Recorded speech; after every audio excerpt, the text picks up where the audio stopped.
সেদ্ধ রয়েছে বড়া ভাজা, এখানে রয়েছে ডাল,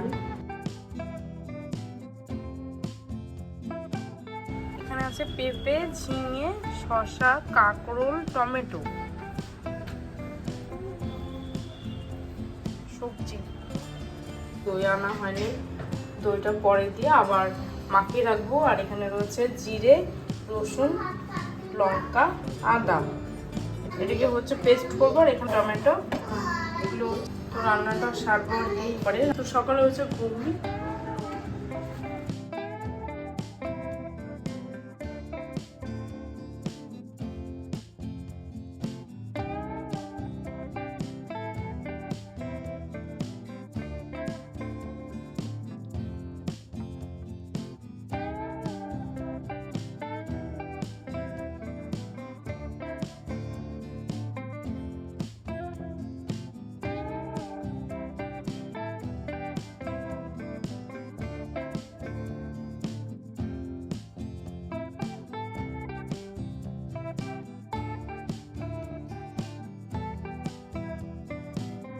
আর এখানে কিছু পেঁপে কেটে নিয়েছি।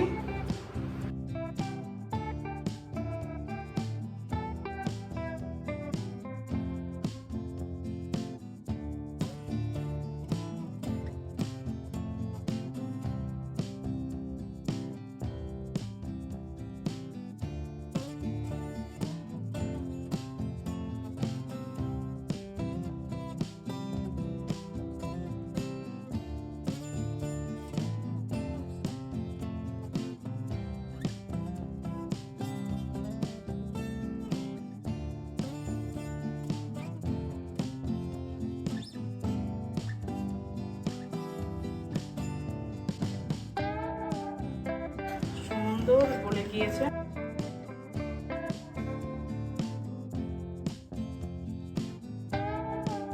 এটা পেঁপে, পেঁপে, এটা আলু। কৃতিকার খরগোশ সেলাই করছি। চিঙ্কি মিঙ্কি রিঙ্কি, এক রিঙ্কিকে স্নান করানো হয়েছে, এটা পিঙ্কি আর খরগোশ।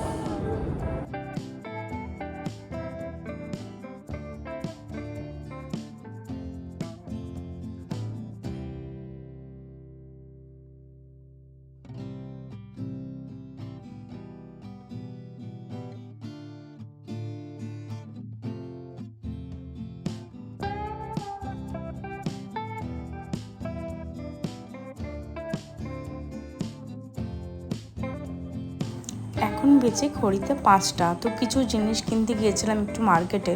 তো সেখান থেকে ফিরে এসে তো তোমরা টাইটেল আর থাম্বনেল দেখে বুঝতেই পেরেছো যে আমি উইকলি ক্লিনিংয়ের কথা বলছি। তো প্রথমে আমি ডাইনিং এরিয়াটাকে একটু ক্লিন করে নেব। তো দেখতেই পাচ্ছ ধুলোর স্তর জমেছে। যদি এটা আমি রেগুলার বেসিসে না করতে পারি তো ধুলোর স্তর আরও জমে পুরু হয়ে যাবে। তো রেগুলার আমি একটা ক্লিন কাপড় দিয়ে পরিষ্কার করি, আর আমি প্রত্যেক সপ্তাহে কলিং দিয়ে পরিষ্কার করার চেষ্টা করি আর কি। আর এখানে যে ট্রেটা দেখতে পাচ্ছ এটা উডেন। তো কাঠের সেহেতু আমি কোনো ভেজা কাপড় বা কলিং দেবো না, তাহলে এটা পলিশটা নষ্ট হয়ে যাবে। তাই আমি একটা পরিষ্কার একটা কাপড় দিয়ে এটাকে পরিষ্কার করছি।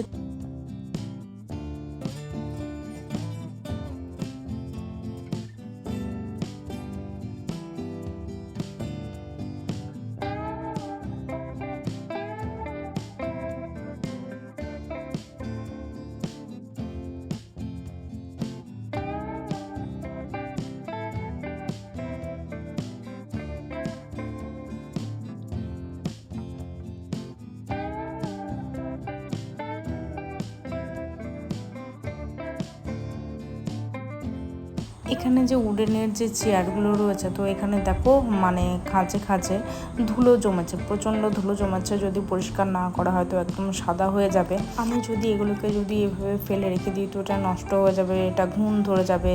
এটার মধ্যে যে বর্ষার যে বৃষ্টির যে ছাট আসে, ঠান্ডা আবহাওয়া, এটা কাঠটা পুরো নষ্ট হয়ে যাবে। আর এটাকে পলিশ করাও হয়েছিল, কিন্তু এটা রোদের তাপে, বাইরের যে আলো আসে সেই তাপেও আর কি এটা অনেকটা কালারটা একটু ফেড হয়ে গেছে।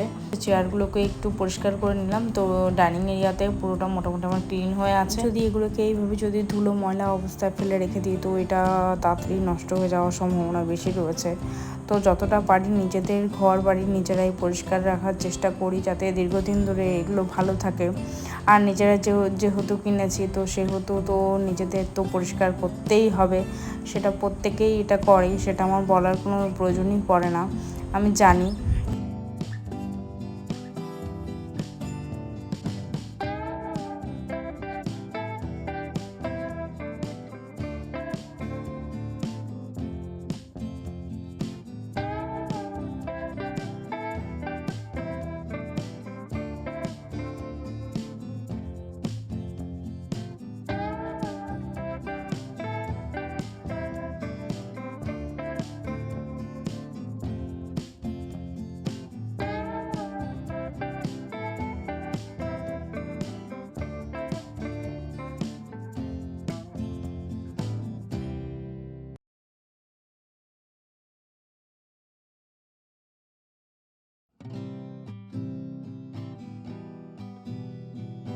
তো রুমে চলে আসলাম। তো ওয়ার্ড্রপটাকে একটু ক্লিন করে নেব। তো এই ওয়ার্ড্রপটা খুব আমার শখের ছিল।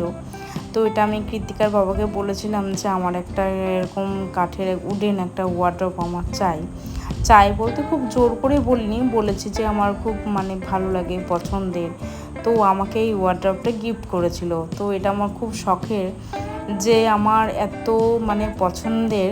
তো এরকম আমার খুব ইচ্ছে ছিল যে এরকম একটা ওয়ার্ড্রপ হবে। তো কিছু কিছু ওয়ার্ড্রপ ছিল যে ওখানে মিরর ছিল, তো মিররটা আমি নিইনি। তো এটাই আমি নিয়েছি যে পুরোটাই হবে যে 3 ডোরের। তো এই ওয়ার্ড্রপটা, তো তারপর আমি এখানে চলে আসলাম। বেডে যে সাইডগুলো হয় সেই সাইডগুলোতে ডিজাইন করা। তো এত ডিজাইন রয়েছে বেডের, এই ডিজাইনের মধ্যে খাঁচে খাঁচে পুরো ধুলো ময়লা জমে।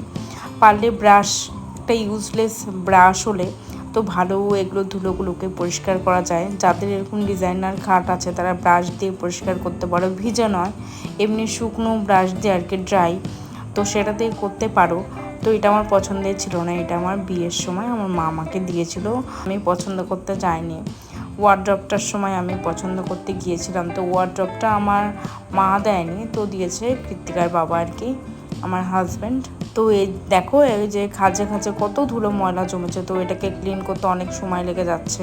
মা দিয়েছে এটা ভালোবাসার জিনিস, মা দিয়েছে বলে এটাকে আমি যত্ন করে আগলে রেখে দিই, সুন্দর করে গুছিয়ে গাছিয়ে এটাকে ক্লিন করে সুন্দর করে রেখে দেওয়ার চেষ্টা করি আর কি, এটা যাতে নষ্ট না হয়। তো খাটটাকেও আমার পলিশ করার ইচ্ছা আছে।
তো বেডের পর আমি ড্রেসিং টেবিলটাকে একটু ক্লিন করে নেব। দেখো কত ধুলো জমেছে, আসলে এখানে তো থাকা হচ্ছে না কতদিন ধরে এই ঘরটাতে, তো সেজন্য ধুলোর পরিমাণটা একটু বেশি পড়ছে, সেজন্য ভালো করে ক্লিন করে নেব।